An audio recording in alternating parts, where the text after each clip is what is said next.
He left me pregnant. Now he's begging me to come back.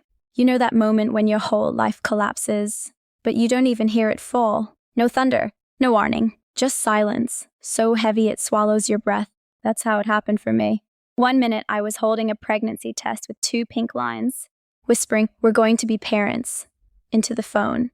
The next, I was standing in the rain outside an apartment that no longer had my name on the lease, clutching a single box of clothes, while the man who swore he'd love me forever blocked my number for the 3rd time. His name was Liam, and he didn't just leave me, he erased me, like I was a typo in his perfect life. But here's the thing he never saw coming. I didn't break, I bloomed, and 9 months later, when he stood on a red carpet in a $3,000 suit, celebrating the launch of his dream startup, I walked in, 8 months pregnant, wearing a dress he couldn't afford, and holding the one thing that could destroy him. Not a weapon, not a scandal, his own future. And the best part, he gave it to me. It started with a lie. Not mine, his. "I'm all in," he'd said, tracing circles on my stomach during lazy Sunday mornings. "You and me forever." I believed him. God, I wanted to. But forever for Liam only lasted until the word pregnant left my lips. The second I told him, his face changed. Not shock, not joy, panic, like I'd just handed him a life sentence. "You're sure it's mine?" he asked, voice tight. I laughed, nervous, disbelieving. Liam, we've been exclusive for 2 years. He didn't laugh back. 3 days later, he was gone, packed his designer sneakers, his gaming console, his ego, and vanished. Left a note on the fridge. "This isn't fair to me. I need space to build my future." Build his future. While I was sitting on our couch, hands trembling over a positive test, wondering how I'd afford prenatal vitamins. I called, texted, showed up at his office. Nothing. Then, one night, I overheard him at a bar with his friends, laughing like it was a joke. "She's trying to trap me with a baby," he said, swirling his whiskey. Classic move. But I'm not falling for it. His friend clapped him on the back. "Smart man. Babies ruin careers." I stood frozen in the shadows, one hand on my still flat stomach, the other gripping the doorframe so hard my knuckles turned white. That night, I made a promise, not out loud, but deep in my bones. "You won't get to walk away clean." I hit rock bottom fast, lost my job because I couldn't stop crying in meetings, got evicted when I couldn't pay rent. My mom begged me to take care of it, her polite way of saying, "Get an abortion." Even my best friend started avoiding my calls. But every time I felt myself drowning, I'd press my palm to my belly and feel it. A tiny flutter. A heartbeat that didn't care about betrayal. Just love. Pure, stubborn, innocent love. And that's when I found it. While cleaning out the last of our shared apartment, I discovered Liam's old laptop behind the couch. He'd forgotten it in his rush to escape his responsibilities. I almost threw it in the trash, but something stopped me. Curiosity, rage, destiny? I opened it, still logged in, and there it was, his entire empire laid bare. Nixora, his AI startup. The next big thing, investor pitch decks, source code, financial projections, secret emails to venture capitalists, and one line that made my blood freeze. "If this launches, I'll be a millionaire by 30. No more emotional baggage holding me back." Emotional baggage. That's what he called me. What he called us. But then I saw something else. An email from Vanta Labs, a rival tech firm. "We're interested in acquiring Nixora's core IP. If you can prove originality and clean ownership."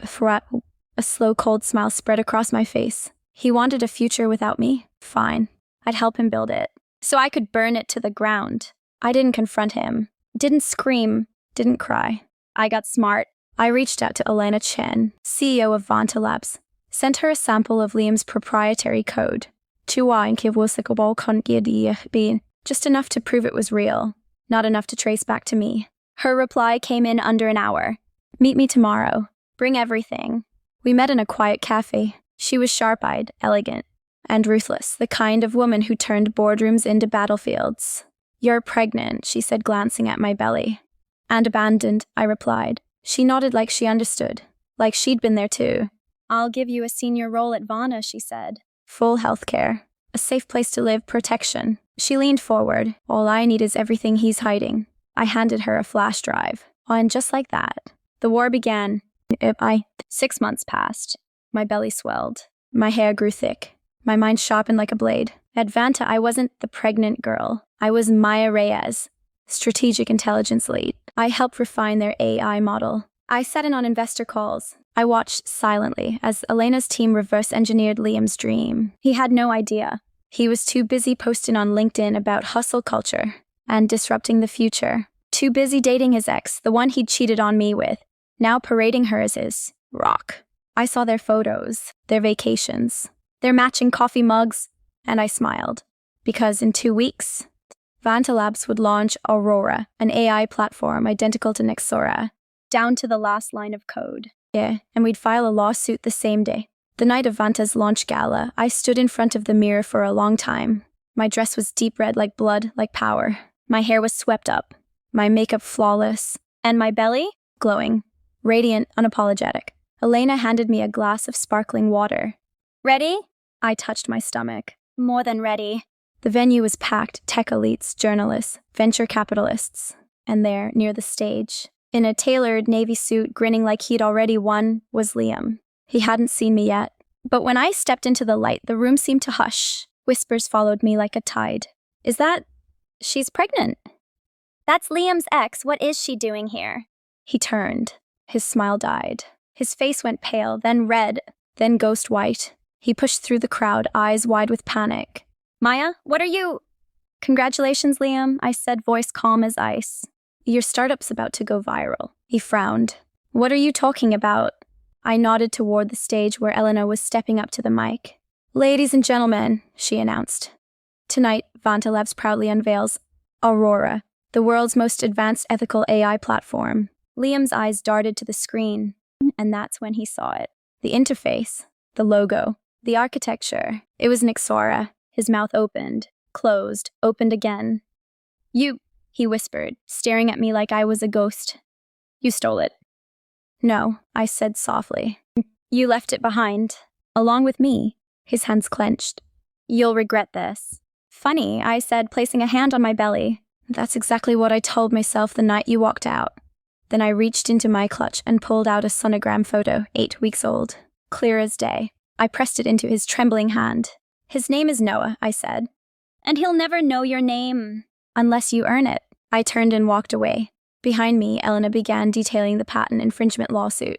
Vanta was filing against Nexora, backed by internal emails, code timestamps, and financial records. By morning, Liam's investors had pulled out.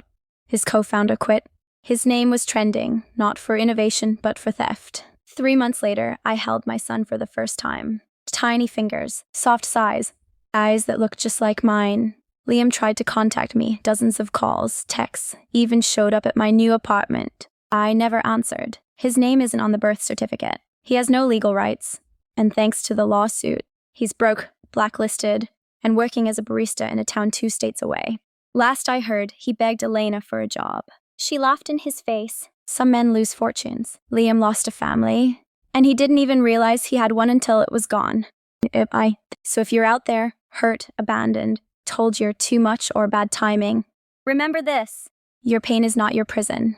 It's your power. And sometimes, the greatest revenge isn't screaming. It's silence. It's success. It's walking into his world, whole, healed, and holding everything he threw away.